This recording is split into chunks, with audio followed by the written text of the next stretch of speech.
ఇక బెల్లం అయితే కటింగ్ చేసుకున్నాం. నీ అమ్మ జీవితం. ఈ రోజు అయితే నాకైతే పెళ్లి చూపులు చూడడానికి పోయినాం. పిల్లగా ఇలాచీలు 2 ఇలాచీలు తీసుకున్నాం. కానీ బాగా ఇక పెద్ద గిన్నె తీసుకున్న దాని మీద పెట్టేసిన ఇక గిన్నెలో స్టవ్ మీద అయితే గిన్నె పెట్టుకుంటే అక్కడ దొరుకుతుంది. కోతికి కొబ్బరి చిప్పించినట్లు అయిపోయి ఇక పాలైతే దాంట్లో అయితే మస్తు వంగినాయి. ఇక ముచ్చట ఇక స్టార్ట్ చేద్దాం. పిల్ల చిన్నమ్మ అయితే అన్న రికమని చూసుకున్న గాలిది అంతట్లా బెల్లం వేసేసుకున్నాయి. ఇక దన్నమని గ్లాసులు పెట్టుకోవాలి. గ్లాసులు అయితే పెట్టేసిన ఇక 10 మందికైనా కానీ సరే చాయ్ పెట్టే దమ్మున్నది నాకు. మొదటిసారి అయితే అనుకున్న విధం అయితే చాయ్ అయితే అయింది. ఆహా, ఇప్పుడైతే బెల్లం చాయ్ చేసి ఎలా చేద్దామో చూద్దాం ఈ వీడియోలో. ఇప్పుడైతే బెల్లం కట్ చేసింది. ఇప్పుడైతే ఇక బెల్లం అయితే కటింగ్ చేసుకున్నాం. నీ అమ్మ జీవితం. ఈ రోజు అయితే నాకైతే పెళ్లి చూపులు చూడడానికి పోయినాం. పిల్లగా తండ్రి ఏమన్నాడు అంటే పిల్లగా ఏమంటారు వండుతామంటే నాకేం రావన్నా సిగ్గంతా పోయింది నాది. ఇక సిగ్గు పోయినా కానీ సరే నగిన కిందికి ముఖం వేసుకున్నా. ఏమేమి వండుతావంటే ఏమేమి పని చేస్తావు, పని అయితే చేత కాదు. ఇంకేం పని చేస్తావంటే ఏం పని చేయ, తింటా అయ్యప్ప సంపాదించింది తింటా సప్పుడాక వంట. నా కథ కాలిపోని ఇక మొత్తం అయితే 10 గ్రాములు అయితే బెల్లం తీసుకున్నా.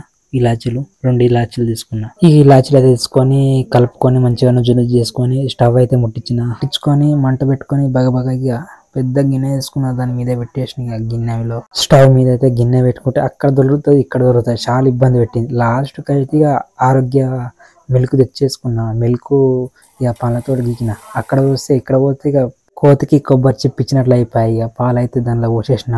చాలా బాగా 10 గ్రాముల పాలు ఉంటాయి వేసేసుకున్నా. ఇక అంతలా అయితే పాలైతే వేసుకున్నాక కొద్దిగా నీళ్ళైతే వేసేసుకున్నా. నీళ్ళైతే తగినట్లు వేసుకున్నా.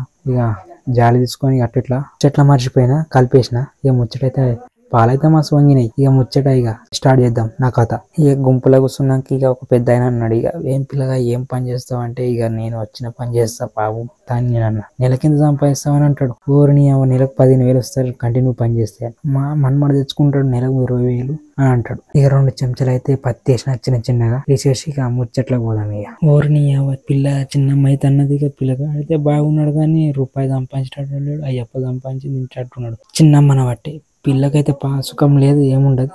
ఇయ్యకుండా చుట్టరికం అని చూసుకున్న గాలి తీసేసారు. ఇక ఈ అమ్మ నా జీవితం చూడు ఇట్లా అయిపోయాయి. నా జీవితం ఎవరు దేవుడు అని దేవుని తిట్టుకున్నా. దేవుని తిట్టుకుంటే ఏమున్నది ఇక మనది అంతట్లా బెల్లం వేసేసుకున్నా. ఇక నాకు చాయ్ రాదు మన్ను రాదు కానీ ఇక అందరు తిట్టిరని పెళ్లి చూపులకు పోతున్నాను అందుకోసం అని చాయ్ చేస్తున్నా. ఇక బెల్లం అయితే వేసేసుకుని కలిపేసుకున్నా. ఇక కలుపుకుంటా బాగా పొంగిందంటే డబల్ మీనింగ్ మాటలు కాదురా బాబు. చాయ్ అంతలో అయితే ఇక 2 ఇలాచీలు వేసుకున్నా. ఇక సువాసన బాగా వచ్చింది. ఇక టేస్ట్ అయితే బాగా వచ్చింది. సరిపోయింది. చక్కెర అయితే మిదికించి వేసుకున్నా. కొద్దిగా 2 స్పూన్లు అంతా చక్కెర వేసుకున్నా. రుచి అయితే బ్రహ్మాండంగా వచ్చేసింది. ఎంతమంది రానికి పెళ్లి చూపులకి దన్నమని గ్లాసులు పెట్టుకోవాలి. గ్లాసులు అయితే పెట్టేసిన ఇక 10 మందికైనా కానీ సరే చాయ్ పెట్టే దమ్మున్నది నాకు. మొదటిసారి అయితే చాయ్ చేసిన ఎట్లా గమ్మత్ ఉన్నది. చాయ్ పోసినా కూడా పత్రికించి పోకుంటే చిక్క చేసిన. నాది అట్లున్నది చూడు.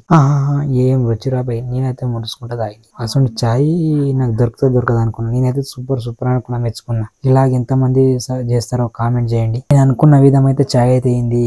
ఆహా.